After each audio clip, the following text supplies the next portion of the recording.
आज पूरे भारत में प्यारे भारत देशवासियों को ये पता है, 99% ये पता है कि गवर्नमेंट ऑफ इंडिया भारत सरकार है। तो प्यारे भारत देशवासी, गवर्नमेंट ऑफ इंडिया भारत सरकार नहीं हो सकती, क्योंकि गवर्नमेंट ऑफ इंडिया एक्ट 1935 में ब्रिटेन के पार्लियामेंट में बना हुआ है। तो गवर्नमेंट ऑफ इंडिया कैसे भारत सरकार हो सकती है? भारत सरकार है। और भारत सरकार इसलिए भारत सरकार कि भारत के जिम्मेवार नागरिक, ईमानदार नागरिक, भारत का जिम्मेवार वोटर, जिम्मेवार भारत के आदर्श और अस्तित्व की पुरखा पुरनिया करते हुए हमारे आदि शंकराचार्य पुरी गोवर्धन मठ पीठाधीश्वर शंकराचार्य मार्गदर्शन में अखंड हिंदू राष्ट्र मोर्चा काम कर रहा है। तो हम लोग गवर्नमेंट ऑफ इंडिया को भारत सरकार समझ करके आज इतनी बड़ी गलती भारत देशवासी कर चुके हैं कि कहो मत। गवर्नमेंट ऑफ इंडिया की company reserve bank of India Bharat सरकार के रुपए को नष्ट नाबूद कर चुकी है, जिसको 4 अप्रैल 1968 को रिजर्व बैंक ऑफ इंडिया के गवर्नर एल.के. झा जी की एफिडेविट को बदल देना, हलफनामा को बदल देना, भारत देशवासियों को रुपए के बदले गारंटी पत्र पकड़ा देना, ये गैर कानूनी है और ये भारतवर्ष के लोगों के साथ बहुत बड़ा छलावा है, बहुत बड़ा धोखा है। आज लाख कोई दावा कर ले,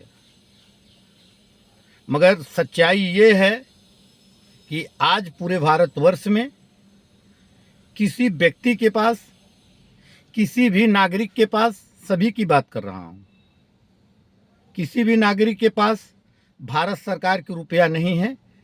जो कि भारत सरकार को अगर रुपया लेना होता है तो रिजर्व बैंक ऑफ इंडिया को 777 ग्राम सोना देना पड़ता है।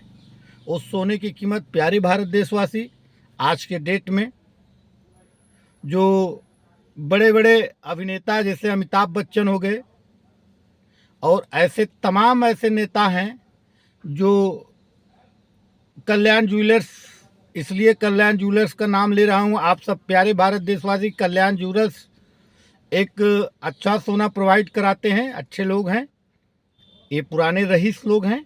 कल्याण ज्वेलर्स के यहाँ जाओ, आप वहाँ से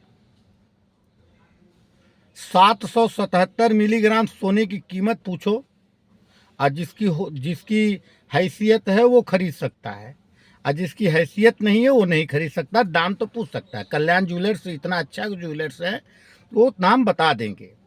777 ग्राम पक्के सोने की कीमत जितनी होगी उतने प्यारे भारत देशवासी आपकी 1 रुपये की कीमत है। वो आज भी है, जो कि ये मैं नहीं कह रहा हूँ, पेपर करेंसी एक्ट कह रही है। पेपर करेंसी एक्ट आप लोगों को क्या पता होगा, मैं बता रहा हूँ आपको। पेपर करेंसी एक्ट 1860, 1861, 1882, 1906, 1910 और 1934, 1935। आप लोग कहोगे रिजर्व बैंक ऑफ इंडिया की स्थापना कब हुई है, तो प्यारे भारत देशवासी आप सबको मैं बताना चाहता हूँ, ये रिजर्व बैंक ऑफ इंडिया की स्थापना 1 अप्रैल 1935 को हुई है। उसके बाद 1 जनवरी 1949 को ब्रिटिश राज के दरमियान भारत सरकार को पूर्ण रूप से स्वतंत्र स्वामित्व कर दिया गया है। ये मैं नहीं कह रहा हूँ, ये रिजर्व बैंक ऑफ इंडिया की प्रस्तावना कह रही है। और ये जो 15 अगस्त 1947 से लेकर के आज तक जितनी पार्टियां चुनाव लड़ रही हैं, और मैं आप सभी को बताना चाहता हूँ, वो भी बताऊंगा। 21 अक्टूबर 1943 से लेकर के 15 अगस्त 1947 के दरमियान कभी भारत सरकार की रुपया नहीं गिरी है। आप सबसे प्यारे भारत देशवासी पूछते हैं, ये सभी पार्टियों के बड़े बड़े सदस्यों से, बड़े बड़े अधिकारियों से, बड़े बड़े राजनीतिक विशेषज्ञों से अखंड हिंदू राष्ट्र मोर्चा पूछता है, वो क्या कारण रहा कि 15 अगस्त 1947 से लेकर के 31 दिसंबर 1947 को 3 रुपये 30 पैसा भारत सरकार की रुपये गिर जाता है, अमेरिका का डॉलर 3 रुपये 30 पैसे बढ़ जाता है। इसमें प्यारे भारत देशवासी की क्या गलती है? अनवरत 15 अगस्त 1947 से लेकर के 2024 तक बराबर अनवरत भारत सरकार की रुपया गिरती गई। इसका कारण क्या रहा? एक कारण पूछता है अखंड हिंदू राष्ट्र मोर्चा।